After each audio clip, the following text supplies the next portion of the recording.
আসসালামু আলাইকুম গাইস, কেমন আছেন সবাই? রাত ৩টার ঘরের কোণ ২ নম্বর পর্ব নিয়ে চলে আসলাম। তো চলুন ঘুরে আসা যাক। ভয়, রোমাঞ্চকর এবং রহস্যের দুনিয়া থেকে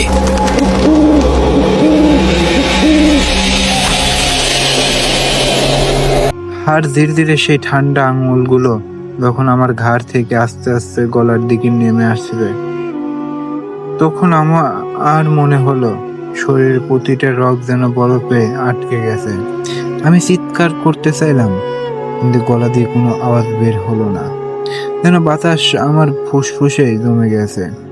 পচা কাদায় পুরো মেদ পোড়ায় সেই তীব্র দুর্গন্ধটা এখন আমার নাকের ভেতর দিয়ে ঢুকে নিঃশ্বাস বন্ধ করে দিচ্ছে। অন্ধকারের ভেতর থেকে ফিসফিসানিটা এবার সরাসরি আমার মাথার ভেতরে মগজে ধাক্কা দিল। কোথায় পালাবি? তুই তো নিজেই আমাকে তোর কল্পনায় টেনে এনেছিস। এখন তো শরীরটা আমার চাই। হঠাৎ করে আমার সমস্ত শরীরটা ঝাঁকুনি দিয়ে উঠল। প্রাণ বাঁচানোর অদম্য আদিম ভয়ে আমার শব্দ হয়ে যাওয়ার সময়গুলো এক লমহর জেগে উঠল। আমি কোনো দিকে না তাকিয়ে, পেছনে না ফিরে অন্ধকারের মতো ঘরের দরজার দিকে সাঁ করে দৌড় দিলাম। মেঝের রক্তজল ব্রদ্ধ পথ আমার হাত গিয়ে সজোরে মেন দরজার কাঠের খিলে পড়ল। আমি পাগলের মতো লসটা টেনে খুলতে গেলাম, কিন্তু খেয়ালটা মেঝের সাথে যেন ডালাই হয়ে গেছে। কিছুতেই নড়ছে না। কে আসছিস? বাঁচাও! আমার গলা চিরে অবশেষে এক বিকট চিৎকার বের হয়ে এলো, কিন্তু আওয়াজটা ঘরের চার দেওয়ালে প্রতিধ্বনি হয়ে ফিরে এলো। বাইরে নিঝুম রাতে ১ ইঞ্চিতেও পৌঁছালো না। ঠিক তখন মেঝের ওপরে কিছু একটা পড়ার শব্দ হলো। আমি ফোনের স্ক্রিনে হালকা আলোটা মেরে নিচের দিকে ফেললাম। দেখতে পেলাম ঘরের ছাদ থেকে আলকাতরার মতো কুচকুচে কালো থকথকে এক ধরনের তরল ফোঁটা ফোঁটা হয়ে মেঝের ওপর পড়েছে। আর সেই তরল যেখানে পড়েছে, মেঝের কাঠ কেটে ধোয়া উঠতে শুরু করেছে।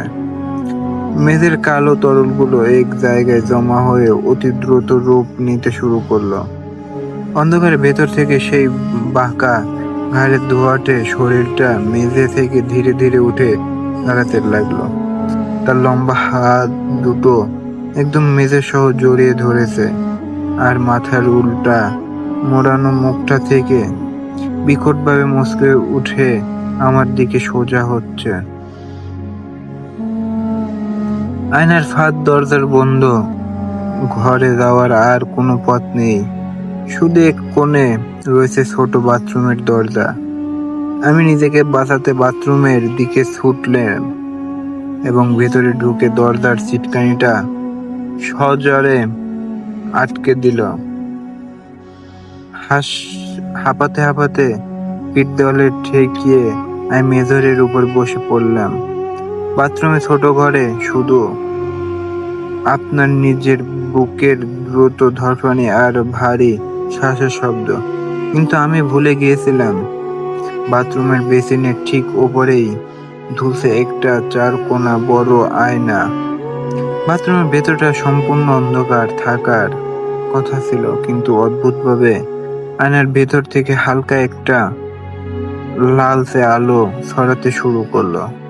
আমি ভয়ে ভয়ে আয়নার দিকে তাকালাম। আয়নায় ভেতরে আমার নিজের চেহারাটা দেখা যাচ্ছে না। তার জায়গায় দেখা যাচ্ছে একটা সম্পূর্ণ ফাঁকা দরাদরনীয় ঘর, আর সেই ঘরের মেঝেতে উপর হয়ে শুয়ে আছে একটা শরীর। তারপরে অবিকল আমার পোশাক। আয়নার ভেতরের সেই শরীরটা আস্তে আস্তে নড়ে উঠল। তার ঘাড়টা মোচড় দিয়ে উল্টার দিকে ঘুরল।